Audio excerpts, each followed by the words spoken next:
मेरे प्यारे बच्चों, welcome at Gala solution series by Shridhar institute of commerce and here we are presenting Ritu ma'am. तो अपन कर रहे हैं paper number 5 question number 47 and it is the second last question और 48 करते हैं हमारा ये पेपर खत्म हो जाएगा और हम आ जाएंगे पेपर नंबर 6 पे and that is a last paper. तो आप मेरे को फटाफट कमेंट में ये वीडियो होने के बाद फटाफट कमेंट में लिखेंगे कि आपका कौन सा पेपर चल रहा है। मेरा 6 चल रहा है, आपका कौन सा चल रहा है, क्योंकि अब मेरे को तो सिर्फ अकाउंट्स बनाना है। अब मेरे पास तो अदर सब्जेक्ट के लिए अदर फैकल्टीज हैं, पर आपको तो सब कुछ पढ़ना है। तो आप मुझे कमेंट में लिख के बताइए कि आपका कौन सा पेपर चल रहा है और please subscribe my channel and उससे दोनों का फायदा होगा, आपका भी और मेरा भी। तो आपका फायदा ये है कि जैसे जैसे नोटिफिकेशन आएंगे, जैसे जैसे पेपर्स चढ़ते जाते हैं, आपको साथ साथ में नोटिफिकेशन मिलता जाता है कि ये पेपर अपलोड हो गए। It's help you a lot definitely in your exams. कुछ बच्चों ने तो लिखा भी है कि ma'am I got this much marks in my exams and pre boards. और आपके जो प्री बोर्ड्स के पेपर है ज्यादातर स्कूलों में गाला से ही आते हैं, आपको भी बहुत अच्छे से पता है। तो बच्चों देरी ना करो और लग जाओ हमारे साथ और प्लीज सब्सक्राइब माय चैनल और फटाफट आ जाओ। चलो स्टार्ट करते हैं question number 47 paper number 5 on the screen. चलो तो स्टार्ट करते हैं हमारा क्वेश्चन नंबर 47। तो हमारा एज यूजुअल हम कहां से स्टार्ट करते हैं? एडिशनल इंफॉर्मेशन से। मैंने लेजर्स पहले बना लिया, आप पॉज करके मेरे अकॉर्डिंग मेरे साथ साथ ये वाली लेजर्स ड्रॉ कर लीजिए जैसे मैंने ड्रॉ कर रखी है, ठीक है। और चलो हम स्टार्ट करते हैं। एज यूजुअल हम क्वेश्चन कहां से स्टार्ट करते हैं? एडजस्टमेंट से। तो पहला एडजस्टमेंट है value of closing stock is 28,600। कितना का है? 26,800 का। और but the market value of 20% stock is 10% मोर। तो मोर को तो एज पर अकाउंटिंग स्टैंडर्ड 2 हम वैसे भी कंसीडर नहीं करते, तो आपको कोई कैलकुलेशन करने की जरूरत नहीं है। Only you have to write the value of closing stock 28,600। तो आप ट्रेडिंग में लिखो by closing stock, by closing stock 28,600, ठीक है। और दूसरी एडजस्टमेंट कहां पर आती है इसकी? बैलेंस शीट में आती है, एसेट साइड में। तो नीचे लिख देना क्लोजिंग स्टॉक 28,600। बोलो ये कोई दिक्कत है? क्यों नहीं कंसीडर किया? इसलिए कंसीडर नहीं किया बच्चों क्योंकि ये फाइनल अकाउंट है। फाइनल अकाउंट में एज पर accounting standard 2 valuation of stock, तो वो क्या बोलता है? Accounting standard 2 valuation of closing stock क्या बोलता है कि आपको विच एवर इज लोअर लेना होता है। तो ये तो वैल्यू बढ़ रही है, तो बढ़ रही है तो बढ़े हुए को तो वैसे भी कंसीडर नहीं करते, तो मैं क्या अमाउंट निकाल के क्या कर लूंगी? ओके, तो ये आपको गुमराह करने के लिए दिया गया था। ओके, चलो 5% interest is payable on interest on capital. तो पहले कैपिटल का बैलेंस पार्टनर्स कैपिटल में ट्रांसफर भी कर देते हैं। चलो कैपिटल का बैलेंस बताओ कितना है? 30 एंड 36,000। तो मैंने पार्टनर्स कैपिटल अकाउंट मत बनाओ, आप पार्टनर्स करंट अकाउंट ही बनाओ सीधे, क्योंकि करंट अकाउंट का भी बैलेंस दे रखा है 3,000 और 2400। तो मैं पार्टनर्स कैपिटल हटा के इसको करंट अकाउंट कर देती हूँ। तो लिख दो पार्टनर्स करंट अकाउंट, ठीक है। और बैलेंस लिखो, बाय साइड में दे रखा है क्रेडिट बैलेंस ही है, बाय बैलेंस 3,000 और 3600, यही था ना? एक बार देख लेंगे जब हम इधर आएंगे तब। 3,000 और 3600, 3,2400। ओके, तो सही कर लो 3,000 और 2400। हम इस पेन से लिखेंगे 2400, इसको भी कट करके 3,000, ठीक है। अब इंटरेस्ट ऑन कैपिटल देना है, तो इंटरेस्ट ऑन कैपिटल इसी अकाउंट में दोगे आप। तो कैसे दोगे? तो कंपनी के लिए खर्चा होता है, पार्टनर को मिलेगा, तो बाय साइड में आ जाएगा बाय इंटरेस्ट ऑन कैपिटल, ठीक है। कितना परसेंट बोला इंटरेस्ट ऑन कैपिटल का? कहां पे मेरा क्वेश्चन? ये रहा 5%। लेकिन इंटरेस्ट ऑन कैपिटल तो आप किस पे दोगे? कैपिटल अकाउंट पे, करंट पे मत देना। 30,000 का 5%, 36,000 का 5%। तो 30,000 का 5% तो 5% होगा और 36,000 का 5% होगा 1,800। तो लिख दो 1,500 और 1,800। बोलो यहां तक कोई प्रॉब्लम है? ठीक है। दूसरी इफेक्ट बताओ। तो दूसरी इफेक्ट पीएनएल में मत देना क्योंकि हमने एप्रो बनाया, तो एप्रो में दे देना। तो एप्रो में आ जाएगा 2, कंपनी के लिए खर्चा है इसलिए इस साइड में। इंटरेस्ट ऑन कैपिटल, नाम क्या है? आर और वी।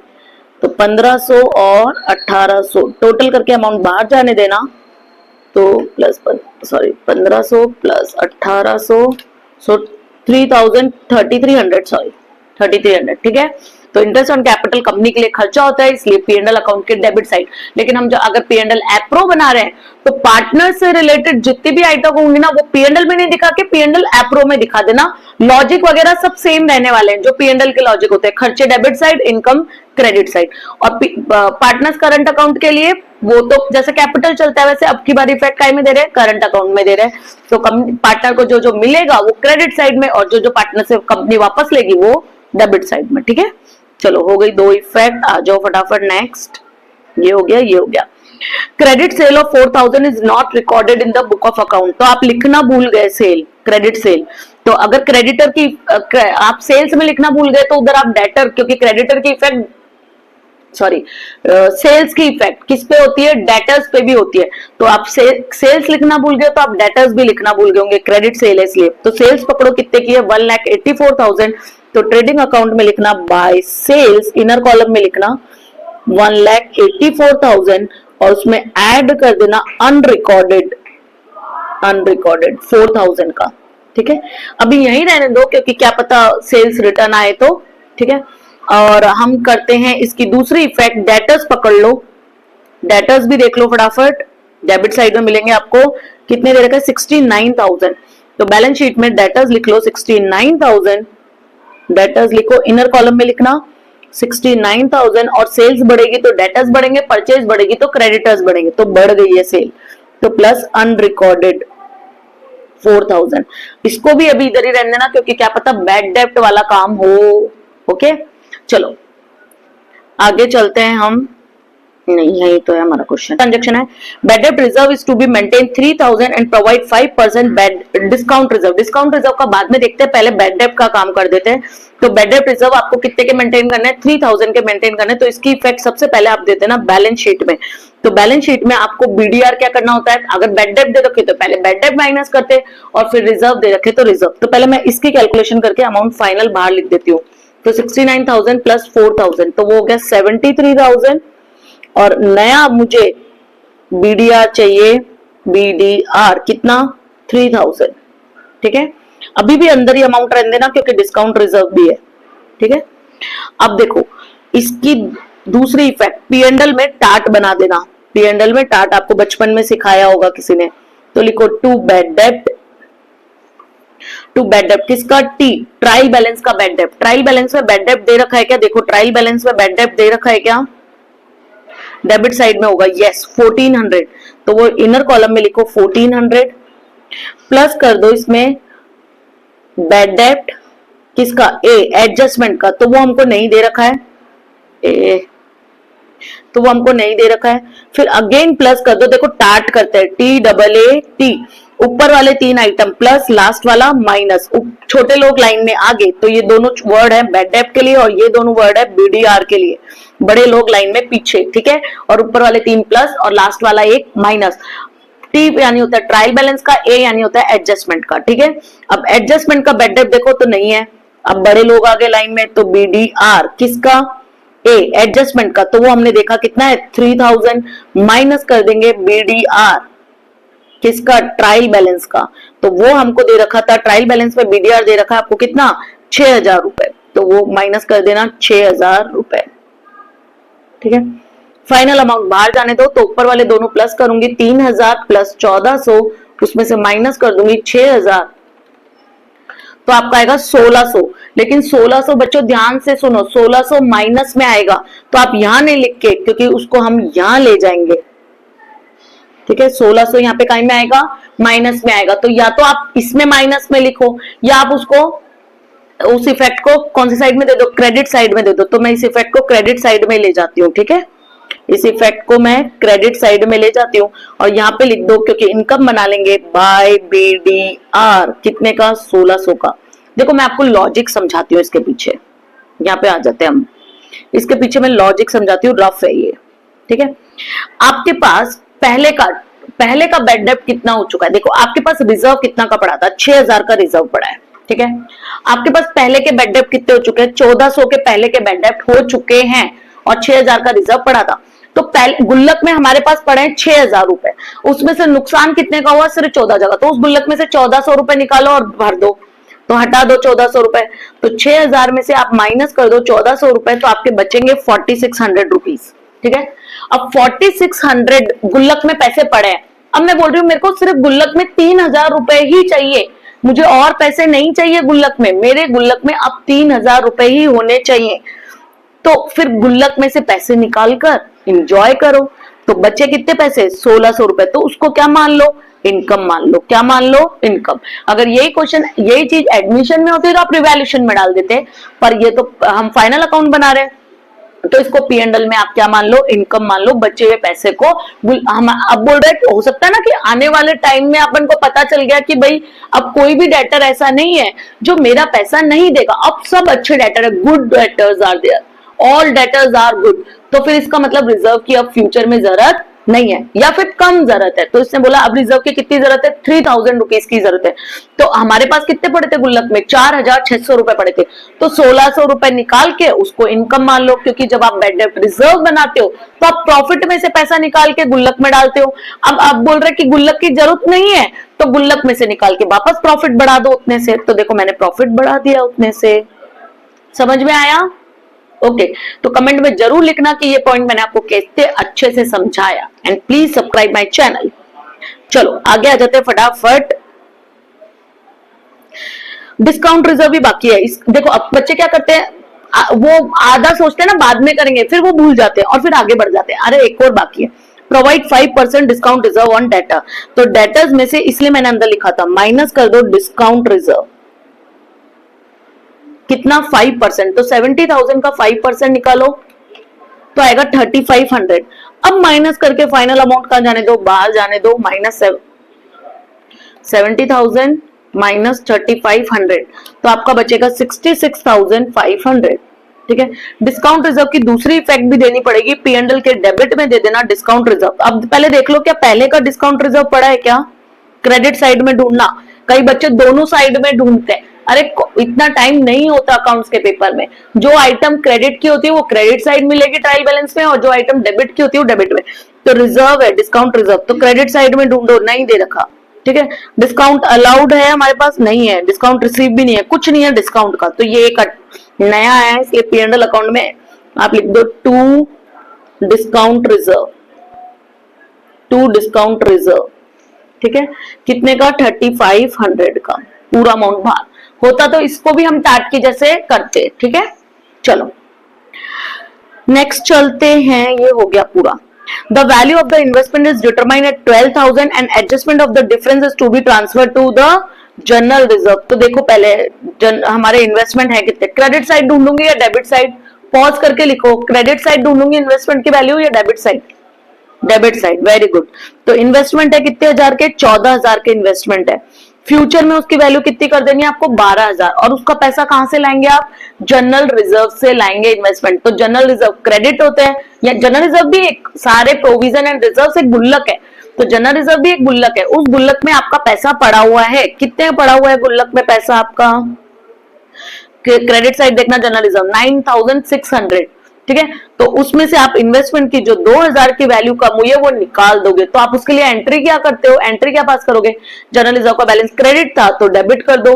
तो general reserve account debit to investment. ठीक है, तो नई बैलेंस शीट में आपका इन्वेस्टमेंट की वैल्यू आएगी, नई बैलेंस शीट में आपके इन्वेस्टमेंट की वैल्यू आएगी। अब जो नई वाली है 12,000 रुपए, 12,000 ही बोला ना, 12,000 रुपए। ठीक है, और जो वैल्यू कम पड़ रही है, जो जितनी वैल्यू कम हुई है, कितनी कम हुई है, कितने थे, 14,000 थे, 2,000 रुपए कम हुए, वो जनरल रिजर्व से निकालोगे। तो जनरल रिजर्व लिखो, जनरल रिजर्व ऊपर लिखना, थोड़ा रुको, इधर लिखना, जनरल रिजर्व। और जनरल रिजर्व को इनर कॉलम में लिखो, आपका कितना है 9,600। उसमें से माइनस कर दो आप ट्रांसफर टू इन्वेस्टमेंट, कितने, 2,000 रुपए। तो नई बैलेंस शीट में आपका जनरल रिजर्व बच जाएगा 7,600। और एक काम करो, इसमें भी इन्वेस्टमेंट पहले अंदर लिखो, वैल्यू अंदर लिखो, वैल्यू है 14,000 और reduce transfer from general reserve 2000 रुपए, तो माइनस कर दो, तो अब वैल्यू रह गई आपकी कितनी, 12,000 रुपए। हो गया दो इफेक्ट, ठीक है, समझ में आ गया। ओके चलो, ये सब हो गया, सारे एडजस्टमेंट हो गया। अब जो ट्रायल बैलेंस में बचा है वो सब कितनी कितनी जगह आएगा, एक एक जगह आएगा। तो कैपिटल तो सीधे कैपिटल में लिख दो, बैलेंस शीट में कैपिटल लिख दो, क्योंकि वो तो करंट अकाउंट का बैलेंस आएगा वैसे भी हमारे पास कैपिटल। तो वो हमारा था, कितना लिखा था हमने, 30 और 36। तो कैपिटल लिख दो आर एंड वी की 30,000, इसमें कोई एडजस्टमेंट नहीं होगा क्योंकि सारे एडजस्टमेंट जाएंगे करंट अकाउंट में, 36,000। तो ये हो गया 66,000, ठीक है। जब करंट अकाउंट दे रखा है तो सारे एडजस्टमेंट किसमें, करंट अकाउंट में, कैपिटल अकाउंट में कोई एडजस्टमेंट नहीं होगा। अब करंट अकाउंट का जिधर बैलेंस आएगा, इधर आए तो इधर लिखेंगे, उधर आएगा तो उधर लिखेंगे। ड्राइंग भी उधर ही जाएगी। चलो नेक्स्ट क्या दे रखा है, यहां से चल रहे थे ना हम, तो ड्राइंग क्या कर देंगे, पार्टनर्स कैपिटल अकाउंट में आ जाओ, करंट अकाउंट में सॉरी, और यहाँ पे लिख दो टू ड्राइंग। ड्राइंग देखो कितने की दे रखी है आपको, ड्राइंग देखो कितने की दे रखी है आपको, 12,000 और 12,000। तो आप लिख दो इसमें, कहां गया मेरा पार्टनर्स, ये रहा 12,000 और इधर भी 12,000, ठीक है। चलो ये भी हो गया, ड्राइंग हो गया, कैपिटल भी हो गया था मेरा, करंट अकाउंट का बैलेंस हो गया मेरा। परचेज लिखा क्या मैंने, नो नहीं लिखा है, तो ओपनिंग स्टॉक की जगह लिख देना, यहाँ पे लिखना टू परचेजेस। परचेज रिटर्न है क्या, पहले देख लेती हूँ मैं, पर यस गुड रिटर्न है, तो इनर कॉलम में लिखना 1,04,000, 1,04,000। इसमें से माइनस कर देंगे परचेज रिटर्न, क्योंकि जो क्रेडिट साइड में गुड रिटर्न होंगे वो परचेज रिटर्न होती है, जो डेबिट साइड में गुड्स रिटर्न होंगे वो सेल्स रिटर्न होगी, क्योंकि purchase debit, purchase return credit, और sales credit, sales return debit. तो ये जो गुड्स रिटर्न दे रखे हैं, ये कौन सा रिटर्न है, परचेज रिटर्न है, 1,200 रुपए। तो 1,200 माइनस कर देना, फाइनल अमाउंट जाने दो बाहर। तो 1,04,000 में से माइनस कर दो 1,200 रुपए,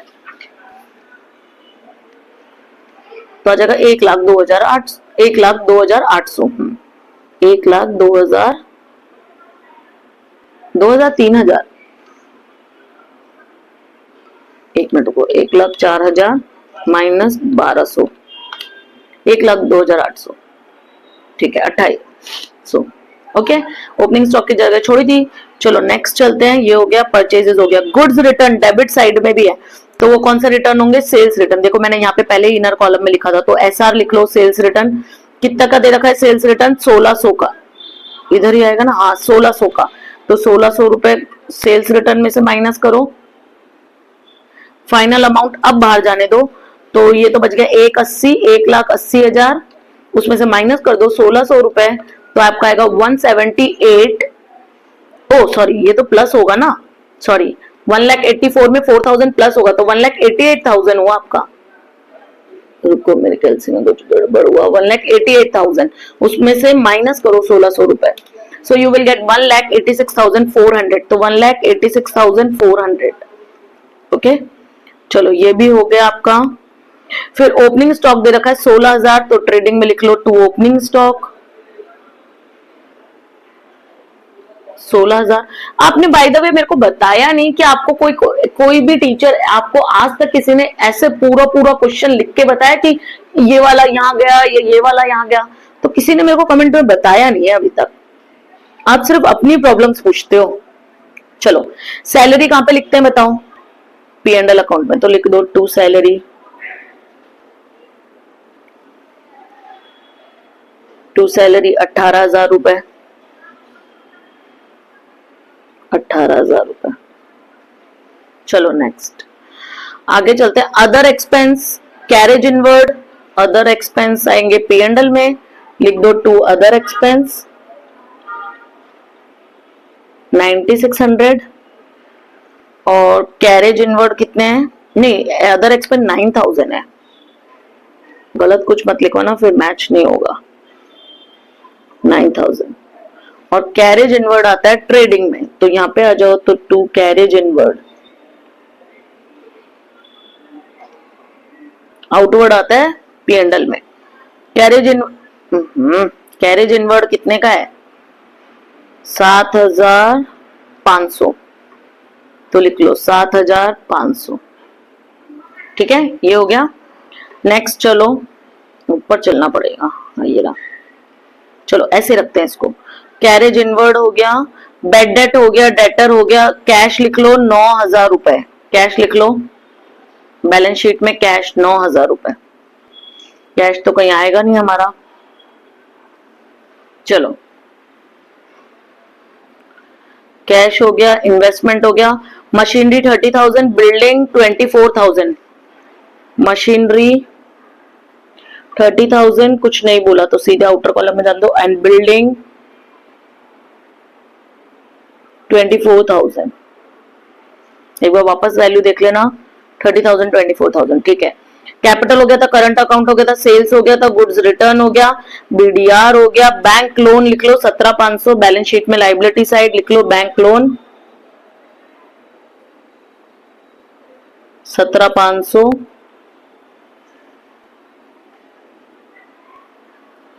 बैंक लोन हो गया, क्रेडिटर 37,800 और जनरल रिजर्व हो गया। क्रेडिटर 37,800 और जनरल रिजर्व हमारा पहले ही हो चुका है। तो सब चीजें हो गई है, अब आप एक एक बंद करते जाओ। सबसे पहले ट्रेडिंग बंद करो, सबसे पहले ट्रेडिंग बंद करो। तो आपका आएगा 1,86,000, करते जाओ मेरे साथ। 1,86,400 प्लस 28,600 माइनस 16,000 माइनस 10,28,000, 10 लाख नहीं sorry 1,28,000 minus 7,500, so you will get 88,700। तो लिख लो 2GP 88,700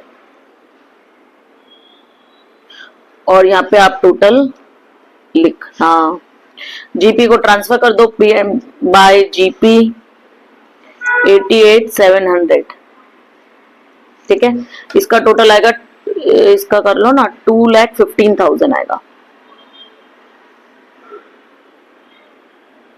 ठीक है, चलो जीपी आपके कैलसी में होगा, उसमें प्लस कर दो 1,600 रुपए और माइनस कर दो जितने यहाँ पे वैल्यूज आ रहे हैं आपके 3,500। 1,600 कर चुके हैं, मत करना। 3,500 minus 18,000 minus 9,000, so you will get 59,800। लिखो 2 P&L एप्रो बनाए इसलिए यहां मत बांटना, यहाँ पे तो नेट प्रॉफिट लिख दो। 2 नेट प्रॉफिट, P&L एप्रो बनाया ना तो यहाँ पे डिस्ट्रीब्यूट मत करना। 59,800। ठीक है, टोटल लिख दो यहाँ पे। तो जब मैं उसका टोटल कर रही थी तो मैंने देख ही लिया था 9300 आएगा। यहाँ पे भी लिख दो 9300।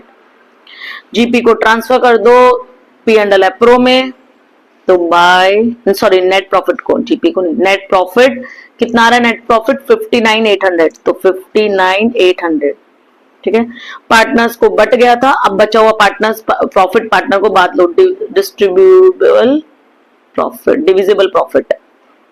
ठीक है, इसमें से माइनस कर दो 3,300, सो यू विल गेट 56,500। बाहर लिखना 56,500। अब बांटो उसको, अब बांटना पड़ेगा आर और वी में। ओल्ड रेशियो दे रखा है क्या? रेशियो दे रखा है क्या? देखो रेशियो दे रखा है क्या? यस, 3:7। तो divided by 10 into 3:7 into 3, so you will get 16950।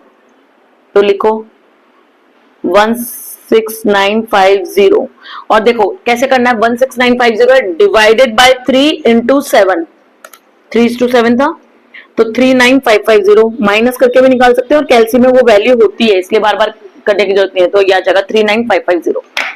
ठीक है, अब इसको ट्रांसफर कर दो पार्टनर्स कैपिटल अकाउंट में। कहां गया मेरा? ये रहा, बाय डिविजिबल प्रॉफिट, या आप अकाउंट का भी नाम लिख सकते हो P&L एप्रो। एक काम करो, अकाउंट का ही नाम लिखो P&L एप्रो, P&L एप्रो। तो वो आया 16,950 और 39,550। ठीक है, इसका टोटल लगा देना, इसका टोटल तो दिख ही रहा है आपको 59,800 और इधर भी 59,800। अब ये भी बंद कर दो, बैलेंस ले आओ इधर पार्टनर्स करंट अकाउंट का। तो देखो 39 ये वी का है मेरे पास कैलसी में, तो पहले मैं वी का कर लेती हूँ। प्लस 2400 माइनस 12,000, सो वी का आएगा 31,750, तो लिखो 31,750। वी का बैलेंस आएगा 2 बैलेंस, लिखो 31,750 2 बैलेंस।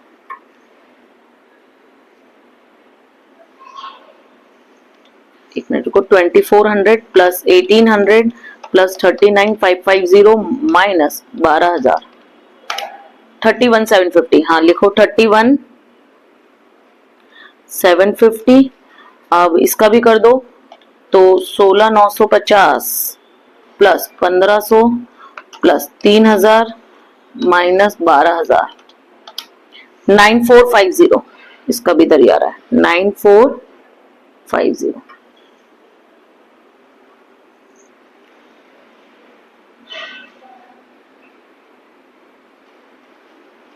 ठीक है, चलो आगे चलते हैं।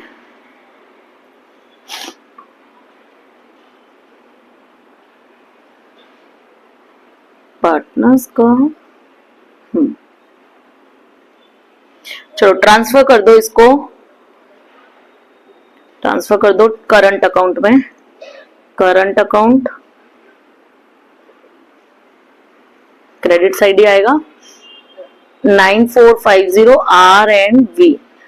आर का आ रहा है 9450 एंड वी का आ रहा है 31,750। दोनों का प्लस करके बाहर जाने दो, 31,750, सो यू विल गेट 41,200। ठीक है, अब टोटल कर लो बैलेंस शीट का।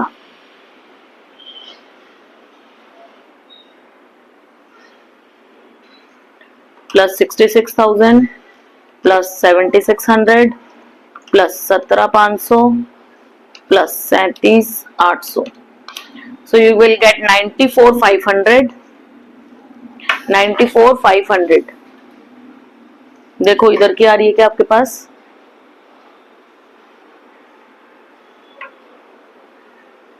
एक मिनट, ये 31, एक मिनट रुको, ये 31,750 है। 31,750, हाँ सही है ना?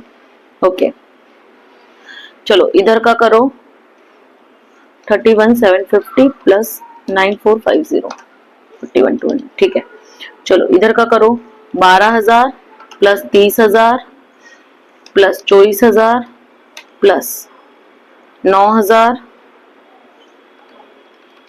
Plus 28,600 plus 66,500, 170,100। तो लाइबिलिटी साइड का एक बार वापस करते हैं, रुको। 66,000 प्लस 41,200 किया तो सही है, 7,600 प्लस 17,500 प्लस 37,800। हाँ आ गया, इधर का गलत कैलकुलेशन में मिस्टेक था, टोटल में 170,100 दोनों साइड का आ गया 170,100। चलो तो हमारा क्वेश्चन कंप्लीट है। फटाफट स्क्रीनशॉट ले लो, आपको जो जो चाहिए पहले ये ले लो, ये ले लो फटाफट स्क्रीनशॉट। डन, चलो आगे चलते हैं। रुको मैं थोड़ा सही करती हूँ, अब ले लो P&L account, partners current account ले लो, और ये नहीं आ रहा हमारा, ये कुछ नहीं है। ठीक है, चलो ये ले लो बैलेंस शीट। डन। अब अगर आपको इस क्वेश्चन में कोई दिक्कत है तो आप मुझसे कहाँ पूछेंगे? कमेंट में पूछेंगे। ठीक है, और प्लीज सब्सक्राइब माय चैनल, और आप ऐसे ही हमारे साथ बने रहिए। So at Shridhar institute of commerce, और please share with your friends also. Thank you, have a nice day.